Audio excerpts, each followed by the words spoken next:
आपके पसंदीदा episode advocate Anjali Awasthi serial की डेली अपडेट जानने के लिए आप हमारे चैनल सर्व एक्सप्लेन को सब्सक्राइब कर लें, लाइक शेयर कमेंट करें और साथ ही हाइप का बटन जरूर दबा दें। तो चलिए फटाफट से स्टार्टिंग करते हैं। आज के एपिसोड की शुरुआत में हम देखते हैं अंजलि विद्युत को कहती है, तुम्हें शर्म नहीं आती? वर्दी पहनकर तुम इतना घटिया काम कर रहे हो। अंजलि अपने गुस्से पर काबू नहीं कर पाती, विद्युत कश्यप के जोरदार चांटा लगा देती है। एसीपी पंकज पुरोहित अंजलि को रोकते हैं। वो कहते हैं कि क्या कर रही हैं? ये एक पुलिस ऑफिसर हैं, इस पर आप हाथ नहीं उठा सकती। वहीं पर विद्युत कश्यप कहता है, मैं तुमको अरेस्ट कर लूंगा। अंजलि कहती है, कुछ नहीं कर पाओगे तुम। वो कहती है, मैं एक लॉयर हूँ और तुम एक लायर हो, बिक चुके हो तुम, पुलिस के नाम पर एक कलंक हो तुम। अंजलि एसीपी सर को सफाई देती है। वो कहती है, यकीन मानिए मैंने ऐसा कुछ भी नहीं किया है। सीपी सर कहते हैं, एक मिनट। विद्युत से पूछते हैं कि इनके घर तलाशी के लिए आपने किसको भेजा था? विद्युत कहता है, मैंने अपनी टीम को भेजा था क्योंकि मुझे शक था ये सबूत मिटाने की कोशिश तो जरूर करेंगी।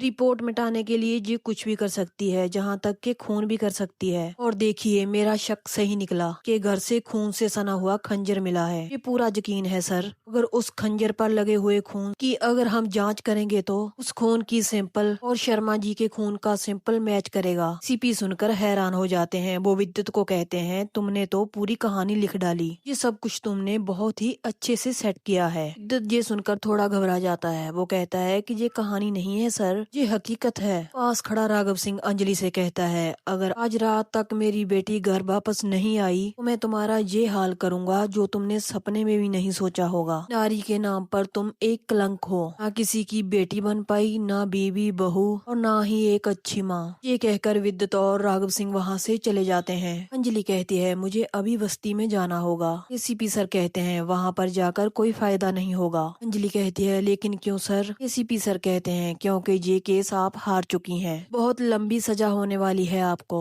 वो कहती है, एडवोकेट अंजलि अवस्थी हूँ मैं, इतनी आसानी से हार नहीं मान सकती। अंजलि कहती है, सर आप मुझे वहाँ पर लेकर जा सकते हैं जहाँ पर खून हुआ है। एसीपी सर कहते हैं, लेकिन क्या फायदा होगा? लेकिन अंजलि एसीपी सर से रिक्वेस्ट करती है कि मुझे वहाँ पर ले जाएं। फिर हम देखते हैं एसीपी सर अंजलि को वहाँ पर ले जाते हैं। अंजलि वहाँ पर सबूत ढूंढने की कोशिश करती है। दूर खड़ा प्रकाश खुद से बातें करता है और कहता है, कुछ मिलेगा भी नहीं अंजलि अवस्थी, क्योंकि तुम जाल में फंस चुकी हो। प्रकाश एक नई चाल खेलता है। वो रिपोर्टर्स को वहाँ पर बुला लेता है। सीपी सर अंजलि से कहते हैं, ये प्रेस वाले यहाँ पर कैसे, और वो भी इतने सारे, किसी ने इनवाइट किया है इनको? अंजलि कहती है, मुझे कुछ नहीं पता सर। सभी रिपोर्टर्स अंजलि से तरह तरह के सवाल पूछने लग जाते हैं। वहीं पर प्रकाश खुद से बातें करता है। वो कहता है, मुझे पता था कि तू यहीं पर आएगी, अब तू बहुत बुरी फंस चुकी है। प्रकाश किसी को फोन करता है। वो कहता है, जो लोग मैंने किराए पर बुलाए थे उन लोगों को भी भेज दो, माहौल एकदम गर्म होना चाहिए। तभी वहाँ पर बहुत सारे लोग आ जाते हैं और अंजलि पर हमला कर देते हैं। एसीपी सर उसे बचाने की कोशिश करते हैं, लेकिन अंजलि नीचे गिर जाती है। अंजलि उन सबको कहती है, कैमरा दूर हटाइए, मैंने ऐसा कुछ भी नहीं किया है। अंजलि उनको कहती है, मैं बेसहारा लड़कियों के साथ हमेशा खड़ी रही हूँ, मैंने किसी के साथ भी अन्याय नहीं होने दिया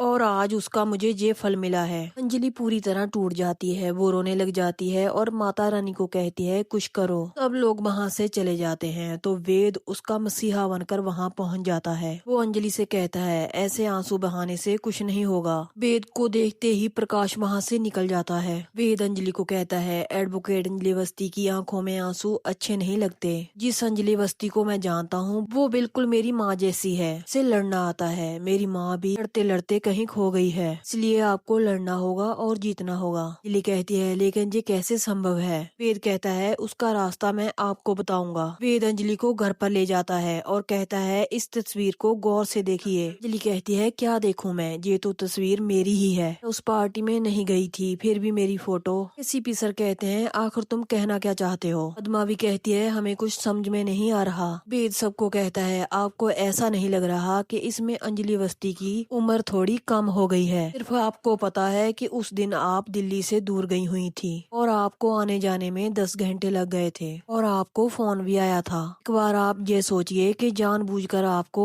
यहाँ से दूर भेजा गया था। अंजलि उस दिन को याद करती है। वेद कहता है, उसके बाद पार्टी हुई, वहाँ पर राघव सिंह राजपूत को बुलाया गया और आपको फंसाया गया। अंजलि को बात समझा जाती है। वो कहती है, कहना क्या चाहते हो? वेद कहता है, आरती के कमरे से आपकी साड़ियाँ मिली, साथ में एक विग भी बरामद हुई, सुनकर मानो अंजलि के होश उड़ जाते हैं। फिर भी वो कहती है नहीं नहीं, ऐसा नहीं हो सकता। वेद की आंखों में आंसू होते हैं। वो अंजलि से कहता है आपकी बेटी आरती अंजलि अवस्थी बनकर आपको बदनाम कर रही है। लेकिन अंजलि ये मानने को तैयार नहीं होती। वो कहती है कि आरती मेरी बेटी है, अगर ये सब कुछ सही हो गया तो मैं मर जाऊंगी। वेद कहता है आपको जीना होगा और आरती को बचाना होगा, ये आपका माँ के तौर पर एक कर्तव्य है। अंजलि कहती है तुम ये सब क्या कर रहे हो, मुझे कुछ समझ में नहीं आता। वेद कहता है अगर आरती अंजलि अवस्थी बन सकती है तो अंजलि अवस्थी भी आरती राजवंशी बन सकती है। वेद कहता है मैं आरती से बहुत प्यार करता हूँ और अपनी जिंदगी में उसे वापस लेकर आना चाहता हूँ। वेद कहता है जिस सब लोग उसे जूझ कर रहे हैं उसके मन में उन्होंने जहर घोल दिया है, तभी वो आपसे इतनी नफरत करने लगी है। वेद कहता है आपको भी अपना रूप बदलना होगा, आपको ये बाजी हर कीमत में जीतनी पड़ेगी। आगे हम देखते हैं गौरव आरती से पूछते हैं इतनी रात को तुम कहाँ पर जा रही हो, आंख में सिंदूर नहीं है, गले में मंगलसूत्र नहीं है, ऐसे कपड़ों में तुम कहाँ पर जा रही हो। आरती कहती है मैं क्या पहनूंगी क्या नहीं पहनूंगी ये आप मर्द लोग डिसाइड करोगे। गौरव कहते हैं नहीं कभी नहीं, मगर तुम किसी के घर की बहू हो, किसी की वाइफ हो, तुम अपना घर तोड़ते हुए तुम्हें शर्म नहीं आई। अभी वहाँ पर सादिका आती है। वो गौरव से कहती है वो कहाँ जाएगी क्या पहनेगी, इन सब चीजों में आप दखलंदाजी क्यों कर रहे हो, आप अपना काम देखिए, उसे अपने हिसाब से जिंदगी जीने दीजिए। गौरव कहते हैं मैं भी चाहता हूँ कि वो अपनी जिंदगी अपने हिसाब से जिए, मगर ये है उसकी जिंदगी, ऐसी जिंदगी इसकी नहीं हो सकती। इन्हीं इसके हाथ में पैसे दे रही है और ये लड़की बड़े बड़े होटलों में रात को जाकर पैसा उड़ाती है, शराब पीती है और 2-4 लड़कों के साथ लॉन्ग ड्राइव पे जाती है। और वो कहते हैं ये लाइफ है। वैभव कहता है तो आप ये बताइए कि इस घर में वेद के साथ कली क्या कर रही थी। और वो उसे कहते हैं मुंह बंद रख अपना, मुझे पता है ये भी तुम लोगों की चाल है, इसकी रगों में राजपूत खानदान का खून बह रहा है, इसकी कोई मान मर्यादा नहीं है। घर की बहू अपने पति के साथ घर बसाने की बजाय पता नहीं कहाँ कहाँ घूम रही है, इसके साथ लड़ाई कर रही है, वो खुद अपनी माँ के साथ। फिर वहाँ पर राघव सिंह आ जाते हैं। वो कहते हैं वो यो कर रही है सही कर रही है, उस अंजलि अवस्थी ने मुझे कंगाल बना दिया है। तभी वहाँ पर अभय सिंह आता है। वो राघव सिंह से कहता है आपको जरूर कोई गलत फहमी हुई है। राघव सिंह कहते हैं मुझे कोई भी गलत फहमी नहीं हुई है। राघव सिंह आरती को कहते हैं जिसके साथ जाना है जहाँ जाना है तुम जाओ, जी लो अपनी जिंदगी। और आरती की बड़ी सावधानी से फोटो खींच लेता है और कहते हैं कि ये किसी घर की बहू है, इसकी भी कोई मर्यादा है, अपनी सीमा में रहेगी, अपना ससुराल संभालेगी और अपने पति को संभालेगी। आरती कहती है किस पति की बात कर रहे हैं आप, मेरे मामलों में टांग मत अड़ाइए। आरती वहाँ से चले जाती है। राघव सिंह गौरव से कहते हैं उसने मेरी बेटी का मेरी आंखों के सामने चालान किया है, मैं उसे कानून से कड़ी सजा की मांग करूंगा। यहीं पर इस एपिसोड का एंड हो जाता है। आज का एपिसोड आपको कैसा लगा कमेंट करके जरूर बताएं। नेक्स्ट एपिसोड के अपडेट जानने के लिए आप हमारे चैनल को सब्सक्राइब कर लें और वीडियो को लाइक कर दें। कल के एपिसोड में आप देखेंगे अंजलि प्रण करेगी, वो कहेगी ये काम करने के बाद या तो मेरी बेटी मेरे पास आ जाएगी या फिर दूर हो जाएगी। अंजलि ऐसा क्या करने वाली है, मिलते हैं नेक्स्ट एपिसोड की अपडेट के साथ।